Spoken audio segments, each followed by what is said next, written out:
Hello friends. आपके साथ इस वीडियो के अंदर मैं बात करूंगा साउथ इंडियन बैंक के बारे में।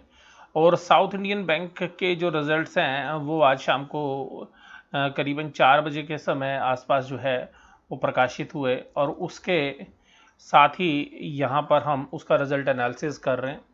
तो देखिएगा, सीधी सी बात यह है कि जो साउथ इंडियन बैंक है उसके रिजल्ट जो है मीडिया में किस तरीके से आ रहे हैं, मैं उसकी चर्चा आपके साथ नहीं करूंगा, क्योंकि मुझे पता है कि इसके जो रिजल्ट के बारे में चर्चा हो रही होगी वो क्या हो रही होगी। लेकिन हम कुछ ऐसी चीज़ें ढूंढेंगे जो चर्चा में कवर नहीं होती हैं, यानी कि जो एनालिसिस में हम लोग कवर करेंगे वो जनरली मीडिया के अंदर वो चीज़ें कवर नहीं होती है। देखिएगा, मीडिया ने एक तरफा बोल दिया होगा कि साउथ इंडियन बैंक के जो रिजल्ट्स है वो ख़राब है। देखिएगा, मैं सिंपल सी बात यही बोलूँगा कि जो शेयर प्राइस है वो किस प्राइस पर शेयर चल रहा है उसके हिसाब से भी जो है रिजल्ट पे इम्पैक्ट देखना पड़ता है। और सीधी सी बात ये है, और वो बाकी बहुत सारे पैरामीटर्स होते हैं जहाँ पे रिजल्ट का एनालिसिस किया जाता है। तो देखिएगा, सबसे पहली बात देखिएगा, अगर आप रेवेन्यू के फ्रंट पे देखेंगे कि जो इंटरेस्ट इनकम है वो 17909 लैक्स, क्योंकि फिगर्स लैक्स में है तो मैं उनको करोड़ में कन्वर्ट करूंगा, तो 1790 करोड़ थी, जो बढ़कर 1947 करोड़ जो है हो गई। और पिछले साल से कंपेयर करूंगा तो आपको थोड़ा सा लॉजिकल नहीं लगेगा, क्योंकि सीजनल बिजनेस तो होता नहीं है बैंक का। तो यहाँ से कंपेयर करेंगे 19673, यानी कि पिछले क्वार्टर से। तो अगर पिछले क्वार्टर से कंपेयर करें, सबसे पहली बात है रेवेन्यू माइनर डिक्लाइन हुआ है, लेकिन ये रीजनेबल है, क्योंकि ये जो बैंक है ये अपनी बुक वैल्यू से काफ़ी नीचे जो है ट्रेड कर रहा है। दूसरी बात, यहाँ पर पिछला जो लॉकडाउन पीरियड था उसका अगर हम 10 दिन का या 12 दिन का इम्पैक्ट देखें, वो भी जो है इसके ऊपर कम नज़र आ रहा है। तो चलिए यहाँ पर ठीक है, ओके रिपोर्ट। तो अदर इनकम की जो फिगर्स हैं जिसमें फीस बेस इनकम जो है इंक्लूड होती है, उसमें काबिल तारीफ काम है, पिछले क्वार्टर के मुकाबले में लगभग 90% उसमें ग्रोथ आई है। अदर इनकम में दिल खुश कर दिया। राइट, बैंकों में अदर इनकम्स रहती भी हैं, लेकिन इस बार ज़्यादा अदर इनकम है। रेवेन्यू देखिएगा, अगर टोटल रेवेन्यू की बात करेंगे तो ईयर ऑन ईयर पे भी, क्वार्टर ऑन क्वार्टर पे भी, दोनों में सबसे ज़्यादा है। उसके बाद आती है इंटरेस्ट एक्सपेंड करने की बारी। तो पिछले क्वार्टर से कम ब्याज दिया है इन्होंने, यानी कि 1351 करोड़ का दिया है, लेकिन ऑपरेटिंग एक्सपेंसेस यहाँ पे बढ़ते हुए नजर आए हैं 456 करोड़ से, जो पिछली बार 439 करोड़ के थे। हालांकि इसमें जो अदर एक्सपेंसेस हैं उनका कंपोनेंट ज़्यादा है। हालांकि एम्प्लॉय की सैलरी भी जो है माइनर सी बढ़ी हुई है, उसमें कोई ज़्यादा चेंज नहीं है।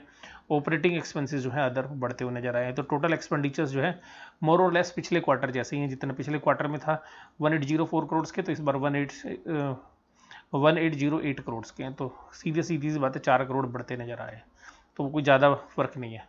अब देखिएगा, operating profit before provisions 533 crore. अगर आप इसकी बात करेंगे तो पिछले जितने भी क्वार्टर्स हैं उनमें सबसे हाईएस्ट ऑपरेटिंग प्रॉफिट्स हैं, यानी कि प्री प्रोविजंस जो प्रॉफिट है वो 533 करोड़ रुपए के, काबिले तारीफ 533 करोड़ रुपए के प्रॉफिट्स। ध्यान से समझिएगा, प्री प्रोविजन ऑपरेटिंग प्रॉफिट किसी भी क्वार्टर में नहीं है, किसी भी साल में नहीं है। साल की भी बात कर रहा हूं मैं, यहां पर पूरे साल की भी बात करेंगे तो 1645 करोड़ के हैं, जो पिछली बार 12389 करोड़ के थे। बेहतरीन परफॉर्मेंस है ऑपरेशनल बेसिस पे बात करें तो। अब आते हैं इसके मुद्दे की बात पे, provision on non performing assets and banking assets. जो बैंकिंग असेट्स है उन पे जो प्रोविजंस है वो है 723 करोड़। 723 करोड़ के प्रोविजंस आए, और जैसे ही 723 करोड़ के प्रॉफिट्स प्रोविजंस आए, loss will be converted into 190 crore. और ये जैसे ही 190 करोड़ का लॉस आप देखेंगे, स्टॉक मार्केट इसको नेगेटिवली रिएक्ट करेगी। लेकिन देखिएगा, मैं उसको देख नहीं रहा हूं। अगर मैं इसी तरीके से और भी बैंकों का एनालिसिस देखता तो यहाँ पर नॉन परफॉर्मिंग असेट्स की जो फिगर है उसका एनालिसिस करना सबसे ज़्यादा जरूरी है, कि जो नॉन परफॉर्मिंग असेट्स हैं ये किस तरीके से आएंगे। देखिएगा, बहुत चिंता का विषय है ये कि अगर इतनी नॉन परफॉर्मिंग असेट्स बढ़ रही हैं तो, और नॉन परफॉर्मिंग असेट्स 3 फोल्ड हो गई हैं, 3 फोल्ड हो गई हैं पिछले क्वार्टर के मुकाबले, जहां 260 करोड़ की थी 723। तो अब यहां पर आपको देखना पड़ेगा कि कितना कोविड का प्रोविजन है, कितना कोई और अलग तरीके का प्रोविजन तो इन्होंने नहीं बना दिया है। तो उसके बाद अगर आप यहाँ पे देखेंगे तो टैक्स एक्सपेंसेस को उनको सेविंग नज़र आ रही है, जिसकी वजह से 143 करोड़ का जो है लॉस है। अगर आप उसको अर्निंग में कन्वर्ट करेंगे तो यूर लॉस विल बी 0.795। तो अगर आप इसको लॉस पर शेयर देखेंगे तो ये काफ़ी सिग्निफिकेंटली लगेगा, और ये अगर इस फिगर को आप अकेला देखेंगे तो आपको बहुत ज़्यादा कष्ट होएगा। ये स्मॉल बैंक है, ध्यान रखिएगा। मैं आपको एक सिंपल सी बात बोल रहा हूँ कि ये साउथ इंडिया के अंदर इसकी प्रेजेंस है। इस तरीके के बैंकों की अगर परफॉर्मेंस और ख़राब होती है तो हो सकता है कि शेयर का प्राइस अब ज़्यादा ना टूटे, क्योंकि ये 5-8 रुपये का चल रहा है, हालांकि 1 रुपये फेस वैल्यू है इसकी। 5 रुपये से 8-8.5 रुपये हो गया है ये पिछले 10-15 दिनों के अंदर ही। तो आप देखिएगा तो ये 60-70% चल चुका है, तो हो सकता है कि थोड़ी करेक्शन इसके शेयर प्राइस में आ जाए, ज़्यादा भी आ सकती है। लेकिन हमें ध्यान रखना है ये 723 करोड़ जो का जो प्रोविज़न है, ये जो है मेरी चिंता का सबसे बड़ा विषय है। तो इस पे एनालिसिस करना सबसे ज़्यादा ज़रूरी है। अब इसकी ग्रोस एनपीए की बात करें, अगर ग्रोस एनपीए यानी कि प्रोविजन से पहले जो ग्रोस एनपीए है, ये 4.98% ऑफ द जो है लोन बुक है। तो इसका मतलब है कि लोन बुक इनकी बढ़ी है, जिसकी वजह से आपको परसेंटेज टर्म्स में सेम आपको जो है ग्रोस एनपीए दिखी। नेट एनपीए जो आपको घटते हुए नजर आएंगे, यानी कि प्रोविजंस के बाद के जो नेट एनपीए हैं वो पिछले क्वार्टर के मुकाबले में कम हो रहे हैं, पिछले साल के मुकाबले भी कम हो रहे हैं। इसका मतलब है कि कंपनी ने एक्सेसिव प्रोविजनिंग की है, यानी कि कंपनी ने एक्सेसिव प्रोविजनिंग की है, यानी कि प्रोविजन जहां पर उसके जो प्रोविजन कवरेज रेशियो है वो बढ़ती हुई नजर आई है। आइएगा इसको अब देखते हैं थोड़ा सा और डिटेल में। सेगमेंट की मैं ज़्यादा बात नहीं करूंगा इनके साथ, सेगमेंट में लॉस ही है इनको। कैश फ्लो स्टेटमेंट भी बैंक में ज़्यादा मैटर नहीं करती। ये देखिएगा पॉइंट नंबर 6। पॉइंट नंबर 6 ये कहता है कि इनका एक फ्रॉड हो गया था, एक बैंक का फ्रॉड हुआ है during the quarter over a period of, ठीक है जी, और dated 18 April 2। According to the bank has provided G304 lakh to the profit and loss, being 50% of the outstanding net book of the advances, and remaining unprovided amount of 30 has now been debited against the reserves। अब देखिएगा, मैं आपको simple सी बात कह रहा हूँ कि ये जो इनका एक फ्रॉड हुआ था उसका जो लॉस है इन्होंने यहाँ रिकॉग्नाइज किया है।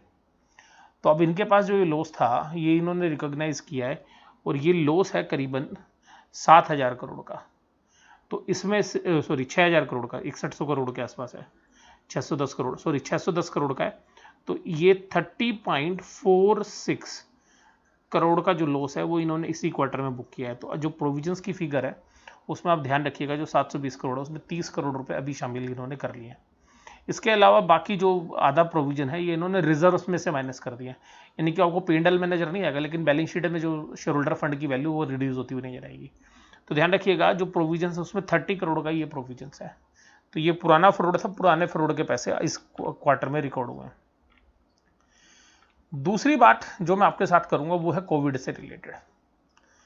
तो अब कोविड से रिलेटेड जो इन्होंने प्रोविजन बनाना था वो बनाना था कि जो भी एडिशनल प्रोविजन बनाना था वो 10% उन अकाउंट्स का जो classified as a non performing asset से 31 मार्च 2020 को। तो जो भी उसका जो आपने नॉन परफॉर्मिंग का 10% एडिशनल प्रोविजन बनाना था, ठीक है जी। तो वो 10% एडिशनल प्रोविजन की वजह से इनके पास जो फिगर आई है वो आई है 2075 लाख, 2075 लाख। तो आप देखिएगा यहाँ पर 2075 लाख यानी कि 20 करोड़ रुपए का वो कोविड प्रोविजन है, जो कि आरबीआई की गाइडलाइंस की वजह से और बैंक्स ने भी बनाया है, तो इसके लिए कोई अलग नहीं है। तो जो भी वो नॉन परफॉर्मिंग था उसका कोविड प्रोविजन है। अब बात यह है कि इसके और प्रोविजन बनने थे अगले क्वार्टर में। अब ध्यान से समझिएगा, जो मैं आपके साथ लाइन पढ़ रहा हूँ, बैंक ने क्या करा है यहाँ पे। जैसे हमने एक बार आईडीएफसी फर्स्ट बैंक के बारे में मामले में बताया था कि उन्होंने आइडिया का पहले ही प्रोविजन बना लिया था, जबकि वो आइडिया का प्रोविजन था नहीं। लेकिन मैं यहाँ पे थोड़ा सा डिफरेंट केस है। As a matter of the further prudence the bank has made additional provisions over and above 10% mandated by the RBI amounted to 557 lakh, यानी कि 5570 लैक्स, यानी कि करीबन 55 करोड़ रुपए on 31 March to meet any further impact on the pandemic. The provision has been aggregated 7645 lakhs, और ये जो दोनों मिलाकर 7645 लैक्स के प्रोविजंस कर लिए हैं, जो कि अदर लाइबिलिटीज एंड प्रोविजंस में शो किए गए हैं। तो सिंपल सी बात है कि इस प्रोविजंस के अंदर 55.70, यानी कि करीबन 56 करोड़ रुपए का एक एक्स्ट्रा प्रोविजन है। तो अगर आप इन दोनों प्रोविजंस को हटा दें तो आपको, मैं ये नहीं कह रहा कि जो 10% एक्स्ट्रा बनाया कोविड का वो सबने बनाया तो इन्होंने बनाया ये, लेकिन ये 56 करोड़ का इनको अगली क्वार्टर में बन सकता था। ये चाहते तो जून क्वार्टर में जो है इसको दिखा सकते थे, लेकिन इन्होंने क्या किया, इसी क्वार्टर में साफ कर दिया मामला। तो सिंपल सी बात है, इन्होंने और प्रूडेंस यानी कि सतर्क रहते हुए, अलर्ट रहते हुए एक फर्दर प्रोविजंस बनाया। अगर इस पॉइंट को अगर हम कंसिडर करें तो रिजल्ट उतने खराब नहीं है जितना कि ईपीएस शो कर रही है। हालांकि रिजल्ट अच्छे नहीं है, मैं ये नहीं कह रहा कि रिजल्ट अच्छा है, लेकिन अगर आगे चल के जब इसका बिजनेस में एनपीए अगर ये संभाल लेगा, लेकिन अभी मुझे लगता नहीं, क्योंकि कोविड की प्रॉब्लम की वजह से बैंकों पे मेरा नेगेटिव आउटलुक है, क्योंकि वो रियलिस्टिक प्रॉब्लम्स हैं। तो हो सकता है कि अभी ये 2 से 3 क्वार्टर आपको और परेशान करे। ये एक तो कोविड वाला प्रोविजन और तो देखिएगा इसमें अब 2 सिनेरियो बनते हैं। अगर ये कोविड वाली प्रॉब्लम सही ढंग से निपट गई, ज़्यादा पेन नहीं किया, तो ये जो बैंक है जिस तरीके के प्री ऑपरेटिंग प्रॉफिट्स इसके हैं और जैसी नॉन परफॉर्मिंग एसेट्स जाएगी तो 1 साल बाद बहुत अच्छा परफॉर्म कर सकता है। बहुत अच्छा परफॉर्म कैसे कर सकता है कि एकदम ईपीएस जो आपको 2 या 3 रुपए में जंप होती हुई नजर आएगी अगर एनपीए जो है कंट्रोल रहे तो इनके। लेकिन ये 1 साल तो कुछ होना नहीं है। देखो जी, मैं आपको सीधी बात बताता हूँ बैंकों में। दूसरी बात है कि बैंक अगर इस तरीके से ज़्यादा प्रॉब्लम में फंस गए तो साउथ इंडिया के अंदर इसकी प्रेजेंस है, थ्रो अवे प्राइस पर मिल रहा है। जैसे कुछ बड़े इन्वेस्टर्स लक्ष्मी विलास बैंक को टेक ओवर की तरफ देख रहे हैं, तो इस बैंक की तो असेट्स क्वालिटी जो है काफ़ी बेहतरीन है, और इसी तरीके से कर्नाटका बैंक में भी। तो कंपेरेटिवली लक्ष्मी विलास बैंक तो इनके सामने बिल्कुल बेकार है, चाहे साउथ इंडियन बैंक की बात करें, कर्नाटका बैंक की। तो ये जो बैंक है एक एक्विजिशन टारगेट जो है हो सकते हैं जिनको भी साउथ इंडिया के अंदर पेनिट्रेट करना है। तो हो सकता है कि कोई स्मॉल साइज के बैंक की या मिड साइज की जो बैंक है वो इस तरीके के एक्विजिशंस कर लें या वो मर्जर हो जाए। तो मैं यहाँ पे कोई बाजार में अटकले तो पैदा नहीं कर रहा, लेकिन मैं फिर भी बता रहा हूँ कि सिमिलर लाइन के ऊपर जो है दूसरे जो मिड साइज के जो बैंक हैं वो इसको एक्वायर कर सकते हैं अपना बिजनेस पेनिट्रेट करने के लिए। मुझे याद है कि एचडीएफसी बैंक ने जो सेंचुरियन बैंक ऑफ पंजाब को एक्वायर किया था शुरू में, और उसको ग्रोथ के लिए जो है काफ़ी यूज़ किया था। इसी तरीके से आप देखिएगा कि कोटक बैंक ने भी जो है आईएनजी वैश्य बैंक है उसको एक्वायर किया था। तो ये बैंक के अंदर जो एक्विजिशंस करने से क्या होता है, एक स्ट्रेटेजिक एडवांटेज। हालांकि ये बैंक जो है अभी तक बचा हुआ और ये करीबन 100 साल पुराने बैंक हैं, 100 से भी ज़्यादा साल पुराने बैंक है साउथ इंडिया का, साउथ इंडियन बैंक। तो लेकिन जो है बाजार के अंदर इस तरीके की जो बैंकों के अंदर छोटे बैंकों को जो है पेन झेलना पड़ रहा है, और बड़े बैंकों के सामने कंपटीशन और जिस तरीके से इकोनॉमिक एनवायरनमेंट खराब हो रहा है, तो 2 ही सिनेरियो बनते हैं। या तो ये देखिएगा बैंक और खराब हो जाएगा, 3-4, देखिए अब 3 क्वार्टर तो अगले खराब हैं, मैं इसमें तो डाउट बोल ही नहीं रहा। तो अब ये कैपिटल को कैसे मैनेज करेंगे, ये तो चैलेंजेस हैं इन बैंकों के सामने, छोटे बैंकों के सामने। अगर इन्होंने यहाँ से इन झटके को झेल लिया 1 साल वाला, और यहाँ पे अपने आप को ये चलिए बैलेंस शीट को क्लीन करते रहे, और अगले 3-4 क्वार्टर में लॉस करने के बाद अगर 5वें क्वार्टर या 6ठे क्वार्टर से प्रॉफिट दिखाने लगे, क्योंकि इनका प्रेजेंस बहुत अच्छी है, ब्रांचेस बहुत अच्छी हैं और साउथ इंडिया में इनकी प्रेजेंस काफ़ी ज़बरदस्त है, तो वहाँ पर ये बहुत बढ़िया जो है कर लेंगे। और अगर ये परफॉर्मेंस ख़राब हो गई तो आप ये समझ के मानिए कि अगर इनकी बैलेंस शीट डिटोरिएट हो गई और उसके बाद संभलते हुए नहीं लगेंगे, तो गवर्नमेंट ही कोई मेजर्स लेगी, और फिर देखिएगा या आरबीआई के इनिशिएटिव के बाद इस तरीके के जो बैंकों को कहीं ना कहीं मर्ज करते हुए नजर आएंगे। तो अगर ये किसी दूसरे बैंक के साथ भी मर्ज होंगे तो ये जो वैल्यूशन है इनसे खराब वैल्यूशन तो क्या मिलेंगे, क्योंकि कोई भी बैंक लेगा तो 8 रुपये के अंदर, तो मुझे नहीं लगता कि 8 या 10 रुपये में मर्ज करने में उसे कोई प्रॉब्लम होगी, और उससे अच्छे वैल्यूशन भी मिल सकते हैं, जैसे लक्ष्मी विलास के मामले में अगर हम जो अभी अटकलों को बाजार घर में उसके हिसाब से बात करें तो मैंने क्वार्टरली रिजल्ट्स का एनालिसिस तो आपके साथ किया ही, और जो प्रोबेबिलिटीज़ हैं उनकी भी बात की। तो यहाँ पर हम जो है इस वीडियो के अंदर मैंने आपके साथ खुल के बात की है कि क्या मुझे लगता है, ये मेरा आउटलुक है, आपके नज़रिया अलग हो सकता है। वीडियो अच्छी लगे तो थम्स अप कर दीजिएगा, शेयर करिएगा, कमेंट करिएगा, और सीधी सी बात है, अगर आप मेरे चैनल पे पहली बार आ रहे हैं तो हम हमारी कुछ और वीडियोस देखिए, अगर उन वीडियो से आप संतुष्ट हो तो फिर आप हमारे चैनल को सब्सक्राइब भी करिएगा। तो मैं यहाँ पे अपनी वीडियो जो है यहीं पे समाप्त करता हूँ, और वीडियो इसी तरीके से आप देखते रहिए। वीडियो देखने के लिए धन्यवाद, थैंक यू वेरी मच।